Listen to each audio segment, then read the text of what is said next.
எல்லாரும் சொல்லுங்க பாப்போம், இயேசுவின் ரத்தம் ஜெயம், இயேசுவின் ரத்தம் ஜெயம். நான் பார்த்திருக்கேன் எத்தனை ஆபத்திலிருந்து அது காத்திருக்குது, எத்தனை பிசாசின் கிரியைகள் இருந்து விடுவித்திருக்கிறது, எத்தனை பிசாசுகளை ஓட செஞ்சிருக்குது, எத்தனை ஜெயத்தை அது கொண்டு வந்திருக்குது, எத்தனை குறைகளை அது போக்கி இருக்குது, எத்தனை நிறைவை அது உண்டாக்கி இருக்குதுன்னு நான் பார்த்திருக்கேன். யாரும் இல்லைன்னு சொல்லவே முடியாது. இயேசுவின் ரத்தம் ஜெயம். அதான் ரத்தத்தை பற்றிலாம் பாடுறோம், ரத்தத்தை பற்றிலாம் கொண்டாடுறோம்.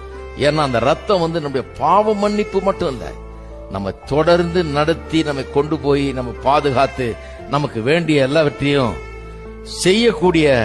செய்வார் என்பதற்கு இந்த ரத்தம் நமக்கு உத்தரவாதம் அளிக்கிறது. ரத்தம் என்ன சொல்லுது?